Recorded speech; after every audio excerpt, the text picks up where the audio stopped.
काशी में जो मरते हैं जी जी तो तारक मंत्र मतलब राम नाम सुना करके भगवान शंकर जी जी दाहिने कान में राम नाम सुना देते जी। हैं और उनका उद्धार कर देते हैं, मतलब मोक्ष मुक्ति मिल जाएगी। जी। तो उनके पाप जो हैं, जो कर रखे उन्होंने पाप, जी जी वो भोगने पड़ेंगे कि नहीं? और लिखा है जी कि काशी में जो मरता है तो भगवान शंकर उसके कान में राम नाम सुनाकर उसको मुक्त कर देते हैं। जी। महाराज श्री तो फिर काशी में रहने वाले या मरने वालों के पाप उनको भोगने नहीं पड़ेंगे।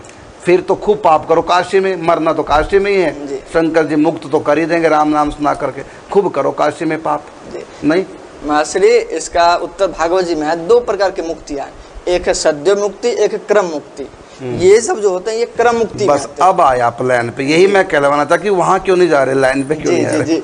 तो ये अब आप बताइए क्रम मुक्ति क्या? उनको सद्य मुक्ति ना मिलके क्रम मुक्ति क्रम मिलेगी। मुक्ति मिलेगी और उनको अपराधों का दंड मिलेगा। मिलेगा, निश्चित रूप से मिलेगा। मिलेगा। जी। तो कैसे मिलेगा? जी, पहले जैसे कि मान लीजिए कोई व्यक्ति जीवन भर पाप किया और कोई संत महात्मा उसके मुख में तुलसी दे दिए या कोई सज्जन तुलसी दे मृत्यु दिया के समय, मृत्यु के या गले में कंठी आ गई, जी। संत ने पहना दी। जी, अब इसकी तो महिमा है जो उसको भगवत प्राप्ति होगी कि निश्चित रूप से। और मरते समय उसने कुछ किया ही नहीं, किसी दूसरे ने किया, लेकिन क्या उसने जीवन भर जो पाप किया उसका फल नहीं मिलेगा? मिलेगा। लेकिन ये अब क्रम मुक्ति में, सद्यो मुक्ति में नहीं है, यानी ये स्टेप बाय स्टेप चढ़ेगा। तो इसको क्या होगा, सबसे पहले ये जाएगा बैकुंठ लोक, जो इस माया के अंतर्गत है, उसी बैकुंठ में जाएगा।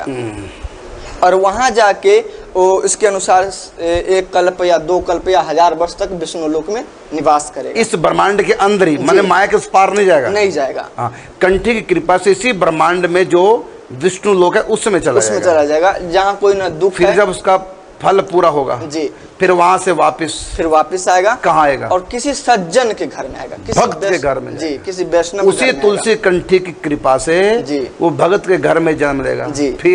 फिर उसके बाद वो भक्ति करेगा, लेकिन उसने जो पिछले जन्म में जो पाप किए उसको भोगना पड़ेगा, वो दंड भी भोगना पड़ेगा। और महाराज श्री आप कई बार कहते हैं जो भक्तों के जीवन में इतना कष्ट क्यों आता है, इसका मुख्य कारण ये है जो नरक में तो जा नहीं सकते।